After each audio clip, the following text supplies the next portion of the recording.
औज़ुबिल्लाहिमिनश्शैतानिर्रजीम बिस्मिल्लाहिर्रहमानिर्रहीम। अस्सलामु अलैकुम दोस्तों, एक नई वीडियो के साथ आपका दोस्त आपकी खिदमत में हाजिर है डीके कंसल्टेंसी चैनल में। खुशामदीद जी। वीडियो शुरू करने से पहले हम आपको ये बताते चलें कि अगर आप हमारे क्लाइंट बनना चाहते हैं और टाइम से बाय सेल और शॉर्ट सेल की कॉल अगर लेना चाहते हैं तो ये जो नंबर आपकी स्क्रीन पे नज़र आ रहा है इस पे आप अपना नाम और अपने शहर का नाम लेकर हमें व्हाट्सएप करें, फिर इंशाल्लाह हम आपसे रब्ता कर लेंगे। बिस्मिल्लाहिर्रहमानिर्रहीम। अस्सलाम वालेकुम। उम्मीद करता हूँ आप सब खैरियत से होंगे। सबसे पहले KC100 का एनालिसिस करेंगे। KC100 में आप देख सकते हैं कि एक जो है यहाँ पे ये कैंडल जो बनी थी इससे रिवर्सल आया था। यहाँ पे आप देख सकते हैं। पहले मैं सपोर्ट और रेजिस्टेंस दिखा दूँ आपको कि यहाँ पे मार्केट की जो सपोर्ट थी, ठीक है, वो इस लेवल की थी।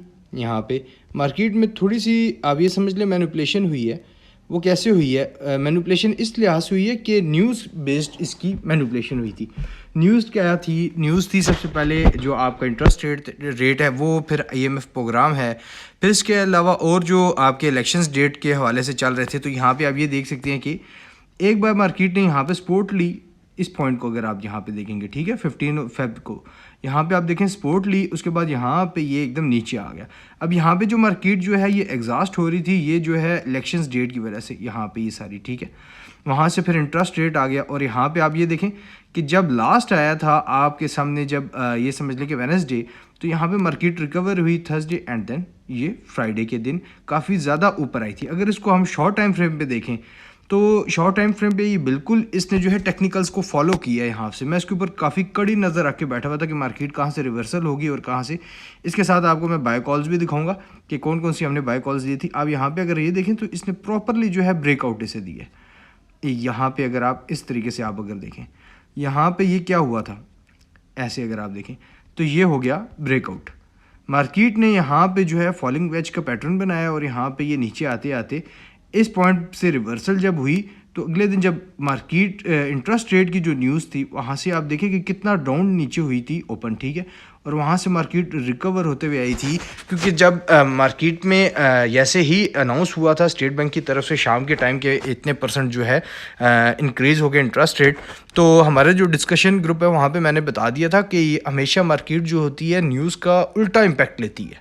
मतलब कि बहुत कम बार ऐसे हुआ है कि एज इट इज़ उसका अगर कोई सीरियस न्यूज़ है तो उसका इम्पैक्ट जो है स्ट्रेट फॉरवर्ड ले, लेकिन यहाँ पे आप देखेंगे कि इंटरेस्ट इंक्रीज़ हुआ है। यहाँ पे क्या होगा कि लोग जितने भी हैं वो इन्वेस्टर्स अपना पैसा जो है वो रिस्क फ्री रख के समझ के अपने माइंड के मुताबिक बैंक्स में रखेंगे, जिसकी वजह से जो है मार्केट के अंदर जो आप देखते हैं वॉलेटिलिटी वो कम होती जाएगी, मार्केट से पैसा निकलता जाएगा। इसकी वजूहत ये हैं कि पहले क्या होता था, वॉल्यूम ज़्यादा होते थे, काम ज़्यादा होता था। अब इंटरेस्ट रेट जो है वो इंक्रीज़ हो गया तो सेफ मनी जो है वो अपना पैसा कहाँ लेके जाएगा, बैंक्स में। उसे वहाँ पे लॉस का खर्चा ही नहीं है, जो दे रहा है उसे के अगेंस्ट इंटरेस्ट मिल जाएगा। तो क्योंकि वो इस्लाम में मना है इस लिहाज से हम लोग तो उस तरफ नहीं जाते, लेकिन काफ़ी लोग जो हैं वो देखते सुनते समझते हैं, अकलों पे पर्दे डाल के वो उस तरफ चले जाते हैं, जो कि नहीं जाना चाहिए। लेकिन क्या करें, एक निज़ाम है और यहाँ पे लोग जो है अपने आप को ज़्यादातर सेफ रखना चाहते हैं। तो यहाँ पे अब मेरा काम था बताना कि न्यूज़ का क्या इम्पैक्ट है। तो यहाँ पे जो है वो बैंक्स की तरफ पैसा चला जाएगा तो यहाँ मार्केट के अंदर जो एक सर्कल होता है पैसे का, ठीक है, वो रुक जाएगा। वो उस तरीके से चलेगा नहीं। जब काम चलेगा नहीं तो ऐसा ऐसा काम ठप होना शुरू हो जाता है। तो यहाँ पे मार्केट ने क्या किया, उसका जो है इम्पैक्ट ले लिया। देखिए उसका इम्पैक्ट क्यों लिया, कंटिन्यूसली मार्केट जो है वो डाउन ट्रेंड में आ रही थी, काफ़ी ज़्यादा करेक्शन कर चुकी थी, ठीक है। उसके बाद यहाँ पे इसने बूस्ट ही लेना था। तो मार्केट में देखिए 2-3 चीज़ें होती हैं जो आपको समझना पड़ता है, हर वक्त टेक्निकल्स काम नहीं आते। एक बार एक भाई ने कमेंट किया था कि मार्केट में ट्रेंड लाइन सपोर्ट और रेजिस्टेंस है और कुछ भी नहीं है, वो बिल्कुल गलत कह रहे थे। आपने तो सिर्फ PSX को देखा ना, PSX कितना चलती है। आप अगर दूसरी मार्केट्स में जाए ना, फॉरेक्स वगैरह में आगे, तो वहाँ पे आपकी बिल्कुल ये चीज़ जो है आपको बिल्कुल किनारे पे लगा देगी कि सिर्फ सपोर्ट और रेजिस्टेंस को देखें। मार्केट के सेंटिमेंट्स को समझा करें।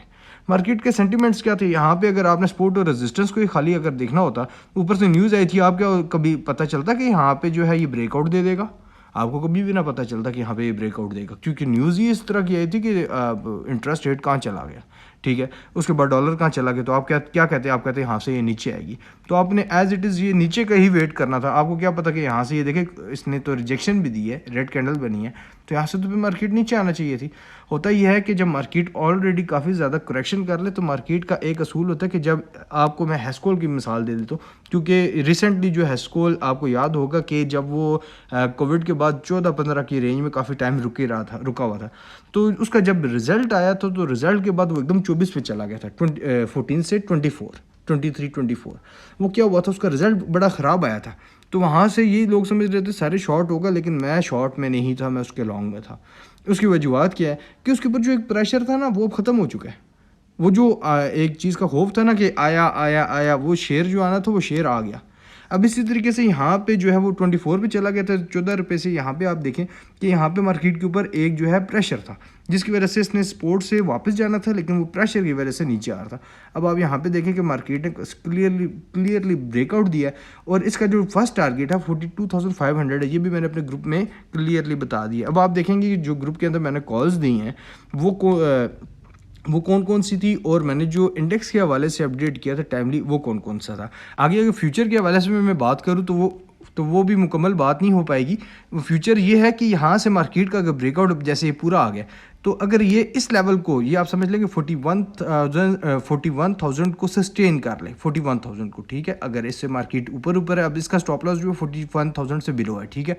ऊपर है तो ये 42,500 इसका एक्चुअल टारगेट है, यहाँ तक आप याद रखिएगा जी। यहाँ पे आप देख सकते हैं कि मैंने डीके स्ट्रेटेजी ग्रुप, जो कि हमारा प्रीमियम व्हाट्सएप ग्रुप है, इसे मैंने ओपन किया हुआ है, और आगे आप सामने देख सकते हैं लिखा हुआ है थर्सडे को टाइम देख लिए 12:46 हो रहे हैं। लिखा हुआ है इंडेक्स 42,500 के लिए क्लियर बता रहा है। मतलब आप ये देख लें कि किस डेट को किस टाइम पे इंटरेस्ट रेट की जो है न्यूज़ आई थी, उसके बाद जो है जब वो इंक्रीज़ हुआ उससे मैंने पहले ही अपडेट कर दिया था 42,500 के लिए। मतलब वहाँ से जब वो ब्रेकआउट दे रहा था तब हम लोग जो है वो बाइंग की तरफ आ चुके थे। वो भी मैं आपको कॉल्स शेयर कर देता हूँ कि मैंने पहले ही थर्सडे को बता दिया था 42,500 के लिए क्लियर हो चुका है। अभी आप देख सकते हैं कि 41,000 को वो क्रॉस कर चुका है जी। आप यहाँ पे देख सकते हैं मैंने डीके स्ट्रेटेजी ग्रुप, जो कि हमारा प्रीमियम व्हाट्सएप ग्रुप है, इसे मैंने ओपन किया हुआ है, और आप देख सकते हैं ये यस्टरडे को, ज़रा आप ये पुराना मैंने स्क्रीनशॉट लिया हुआ है, आप पढ़ लीजिएगा, यस्टरडे को छोड़ दीजिएगा। लिखा हुआ है पीपीएल सपोर्ट पे आ गया है।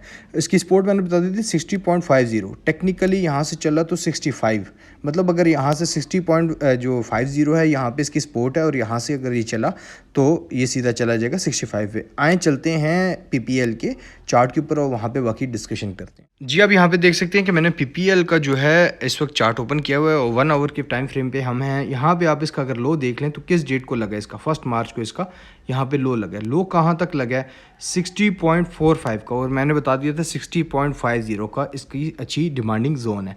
वो कहाँ पे है, वो अब यहाँ पे ये देख सकते हैं 60.50 हुआ है। कि यहाँ पे आप ज़रा ये देखेंगे हुआ क्या था यहाँ पे, ठीक है।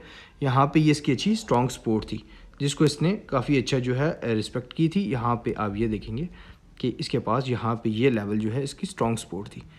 अब ये इसी लेवल पे एक्यूरेट जो है वो इसी लेवल से टेस्ट करके ये ऊपर गया था। अब आप यहाँ पे ये देखें कि 60.50 का मैंने अपडेट कर दिया कि यहाँ पे इसकी स्ट्रॉन्ग सपोर्ट है। 60.50 पे मैं इन हुआ था, ठीक है। यहाँ पे आप ये देखें इन्वर्टेड हैमर बनी, और इसके बाद यहाँ पे बुलिश कैंडल, हम यहाँ पे ये इसके एंट्री मैंने बता दिया, ख़ुद भी मैं इन हो गया। यहाँ से ये चलते चलते मैंने 65 का बताया था, इसने अपर कैप लगाया, ये आपके सामने है, अपर कैप इसने लगाया। मैं 15 मिनट्स के चार्ट पे भी अगर आपको दिखा दूं कि फ्राइडे को इसने 67.68 तक 7.5% ये ऊपर गया, और इसने जो है अपर कैप लगाया। अब यहाँ पे ये देख सकते हैं कि कितनी ज़्यादा जो है कैंडल्स एक जगह पे रुकी हुई हैं, वरना अगर ये ऊपर नीचे होता तो इस तरह कैंडल्स बनती। ये एक ही जगह 1 2 3 4, मतलब कि लास्ट 1 आवर, क्योंकि 15 मिनट की कैंडल है एक, तो लास्ट 1 आवर के अंदर इसने 1 आवर से पहले जो मार्केट टाइमिंग थी उससे पहले इसने जो है अपर कैप लगाया, और 7.5% ये क्लोज़ हुआ। इसमें हमारा टारगेट जो है सक्सेसफुली अचीव हो गया।